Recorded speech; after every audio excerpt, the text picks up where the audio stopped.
Naisip niyo na ba o naitanong ninyo minsan sa sarili ninyo kung ano ba ang nakikita ng isang tao kapag mamamatay na?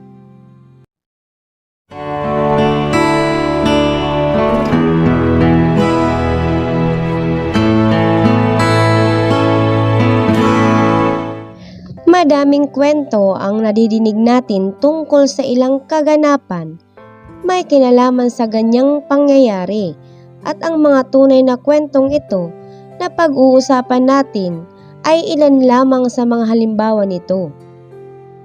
Isang residente mula sa Amerika ang nakaligtas mula sa isang 27 minutes coma, at sa kanyang paggising ay nagkwento agad siya tungkol sa mga bagay na nakita at naranasan niya sa yugtong iyon ng kanyang sandali.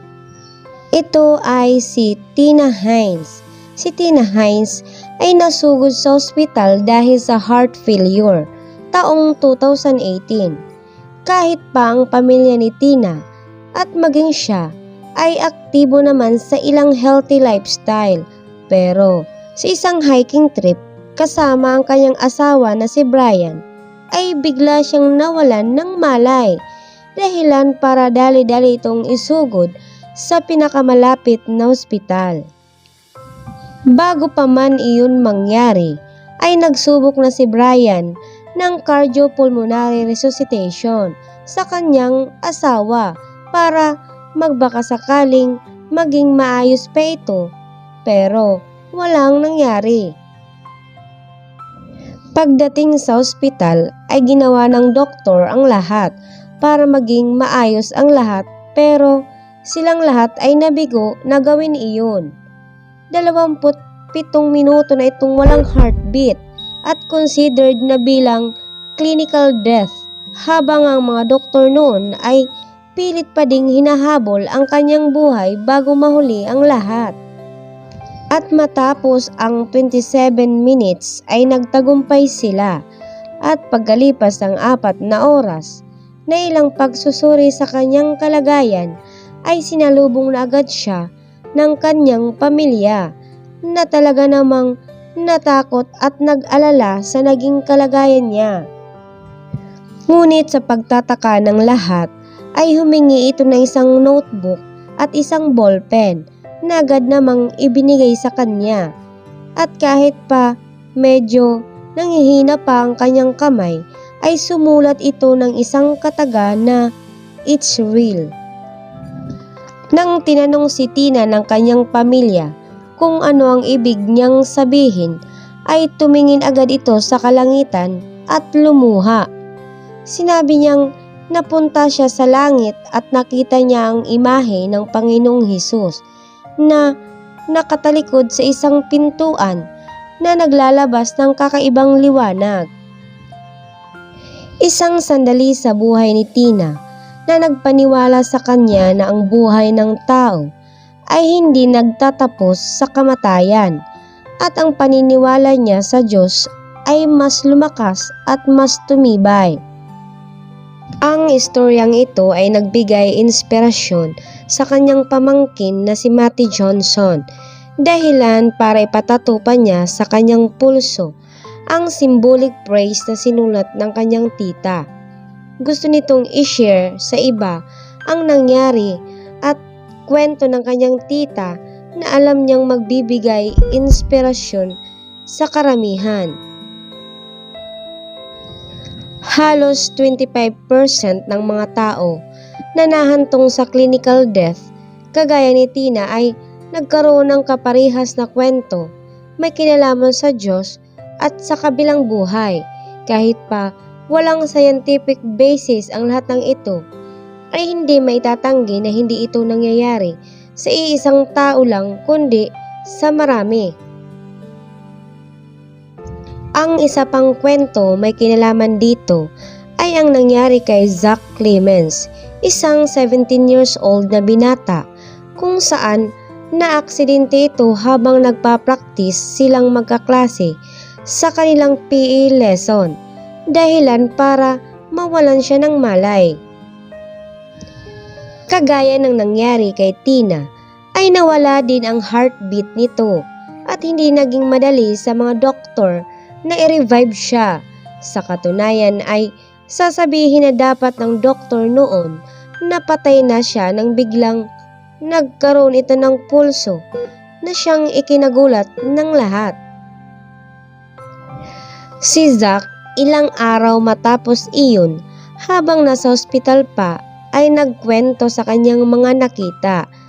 Nung mga sandaling nasa pagitan siya ng buhay at kamatayan, kahit ang mga doktor noon sa kanya ay nagtataka kung paano siya nakaligtas dahil kung iisipin ay hindi siya humihinga sa loob ng higit sa 20 minuto dahil na din sa kawalan ng oxygen supply sa kanyang katawan.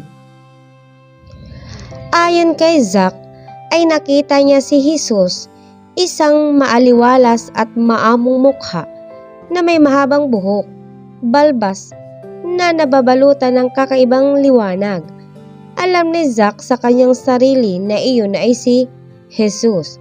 Ayon din sa kanya, ay hinawakan pa siya nito sa kanyang kamay at sinabing magiging maayos din ang lahat para sa kanya. Isa itong himala na pinaniwalaan din ng kanyang pamilya at ipinagtaka ng mga doktor na hindi may paliwanag ang biglaan niyang pag-recover sa ganong kalagayan. Isa din sa lugar ng Texas kung saan isang lalaki na nagngangalang Douglas Branson. Si Douglas ay dumadanas ng severe insomnia o hirap sa pagtulog. Madalas din ito mag-inom. Ang mga doktor sa kanya ay nagbigay na lamang ng reseta o gamot para tulungan ito makatulog dahil sa kanyang kalagayan. Hindi din naman kasi alam ng mga doktor na bisyo ni Douglas ang pag-iinom ng alak. At nung sinabay niya ang kanyang gamot sa iniinom niyang alak, ay hindi ito kinaya ng kanyang katawan at nalaglag na lamang siya sa sahig ng kanilang bahay habang nag-iinom ito. Maswerte si Douglas noon kasi nakita agad siya ng isa niyang roommate at nakatawag ito agad ng ambulansya para dalhin ito sa ospital. At kagaya ng mga nauna nating kwento, ay ilang minuto ding walang buhay ang kanyang puso at doon ay nagkaroon siya ng kakaibang vision, kagaya ng nararanasan ng iba. Kung saan ayon sa kanya ay nakakita siya ng liwanag na tila umaakit sa kanya papunta doon. At nang pinuntahan niya ang liwanag na iyon, ay nakita niya ang imahe ng Panginoong Hesus at sinabi sa kanya na kailangan niyang bumalik at baguhin ang kanyang buhay.